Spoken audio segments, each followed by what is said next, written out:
Putin's lack of self-awareness is sometimes actually pretty incredible. We're going to talk about just one instance that, frankly, even I just couldn't leave alone.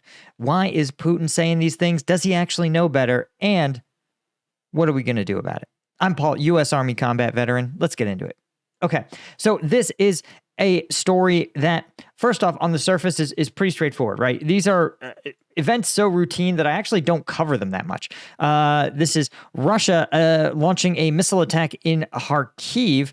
A glide bomb attack in Kharkiv, killing 1, injuring 11. You can see, again, Russia's glide bomb attacks are meant to primarily harass civilian centers, but they don't actually target. They're not precise enough to deliver like really military targets only. Instead, they're what is sometimes referred to as like terror weapons. They're meant to sort of intimidate and scare the civilian population. They hit civilian infrastructure. We know that Moscow has gone after more and more of Ukraine's energy infrastructure, right? They're trying to grind it down as the summer ends and the winter arrives. Their goal is to have Ukraine and the Ukrainian people basically freeze through the winter. Of course, because of the lack of precision, Russia attacked Kharkiv with these 3 glide bombs. They hit an educational facility, a residential building, and 2 private houses, an industrial area in the city. So just really, there's no targeting of military sites. This is something that even the U.S. has said on Ukraine's part. They're like, listen, Ukraine, you can use our weapons, but only if you can't target just any military facility. You can only target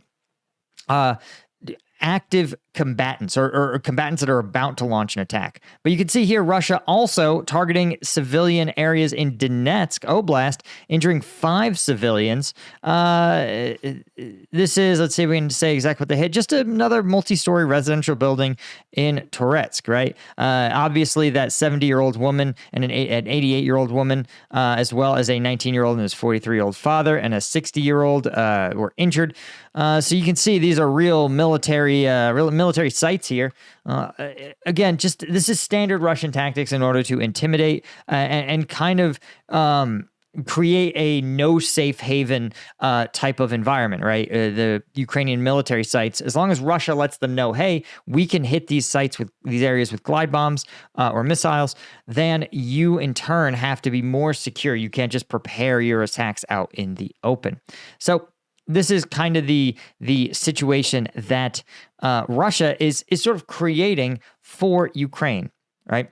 So we're going to talk about what Putin's whining and crying in a second. But of course, if you're looking to enhance your own operation throughout the day, you don't need to, launch missiles at your neighbors. Instead, you can just get some Strike Gum, right? This is the zero sugar energy drink alternative. No sugar, 90 milligrams of caffeine in every piece, 100 milligrams of alpha GPC. That's as much as a Red Bull, as much as an Amp Energy. You can get yours at strikegum.com or at Amazon. Just search for Strike Gum on Amazon. Link is in the description. Pick some up. Veteran owned by this guy. Made in the USA by Liquid Core just down in Denver. They're a great crew. So thanks to everybody that's left us those reviews on Amazon. Those 5-star reviews really help tell people that Strike Gum is the real deal. It's not made overseas. It's not that weird lab encapsulated caffeine. We use better ingredients, and that's why it's a better gum. Okay. Here's what I wanted to mention, because I think this is just quintessentially Putin's nonsense, right? The Russian Ministry of Defense has put out a statement that says that a U.S.-made missile with cluster munitions was shot down over Sevastopol, causing multiple casualties on a crowded beach. And Putin has directly accused the U.S. engineers in programming the flight of the missile and has vowed retaliation. So this is just this is classic Moscow nonsense, right? So the Sevastopol missiles likely around here, but as you guys probably know, right, Ukrainian forces do not and are not permitted by the United States to target civilian infrastructure. And there's no military reason to target a beach, right? And they weren't targeting the beach. Russia even admits, we shot down this cluster munition over a crowded beach.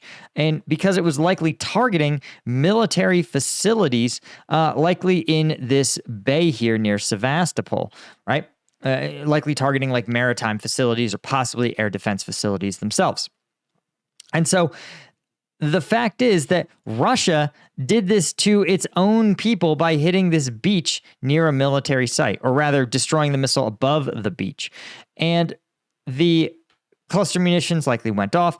But the takeaway here is that for Putin, for a brief moment, he experienced what he is doing to Ukraine, and the Russians did not like it one bit, right? And of course, they're saying the U.S. engineers program the flights of these missiles. Well, they don't program the flights of your air defense missiles, guys. And I don't think the U.S. programs these flights either. I think they train the Ukrainians to do it. Ukrainians have a pretty robust IT, military IT department. They're perfectly capable of being trained to program these missile flight trajectories. Likely, at most, Ukrainians may, the U.S. may require the Ukrainians to like notify them of the target they're going to attempt to strike, just to make sure that indeed Ukraine is following the rules, so to speak. And this, I thought, was actually pretty interesting. You can see here ISW saying that actually it's a problem. They think it's a problem that the Pentagon is only allowing the U.S. to fire HIMARS and GMLRS into Russia and sites where Russian forces are attacking into Ukraine, and that the rules of engagement for U.S.-provided weapons in Russian territory are not about geography or a radius, which is also a subtle shift of policy. Before, it was outside of near the border, right? Who says, quote, it's not about geography. If Russia is attacking or about to attack from its territory into Ukraine, it makes sense for allow Ukraine to hit back against the forces that are hitting it from across the border. So what do I think happened? Well, likely, I think that Ukraine was likely targeting probably airborne forces or naval forces in Sevastopol. So they could say, listen, we had credible evidence that a Caliber missile or a Russian destroyer was leaving, like a missile destroyer, or even they could have been targeting an airfield in Sevastopol. We know there's a lot of airfields in this region. And so, right, there's 2 air defense sites here. And likely this is probably, and here's like an airport.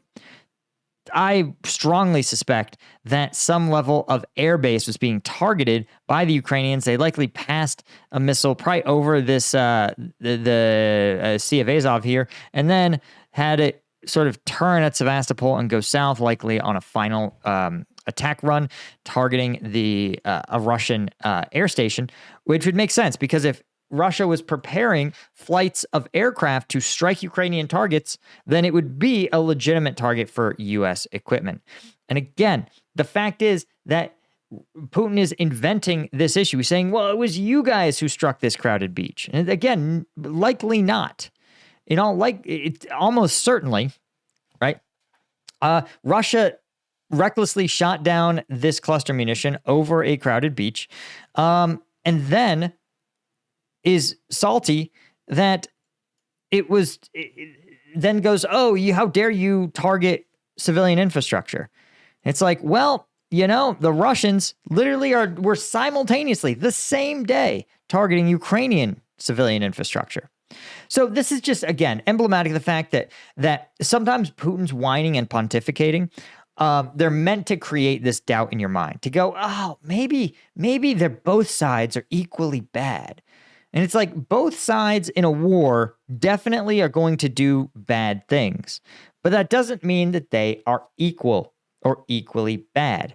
So I tell people, right? Jaywalking is a crime, so criminals do jaywalk, and murder is a crime. Criminals commit murder, but they are not equal. You are not going, I don't know which criminal to believe, right? So bear in mind when you hear and see these things where Putin goes, oh, you recklessly struck our beach. And it's like, guys, you've deliberately struck multiple civilian residential buildings on the same day. you did this. So anyway, guys, the only other thing I would want to add is we're going to do a live stream today with the week's frontline updates. We're going to cover all the changes over the front line that have happened. It's also going to be a chance to do a Q&A. So be sure to join us, right? And thank you to the Colonel tier members at combatvetnews.com. Thank you to our Lieutenant tier members. Could not do this without you guys. The website revision is coming along great. So definitely we are going to have some announcements, roll out the updates here in the next couple days. Thanks again. And I'll see you in the next one. Cheers.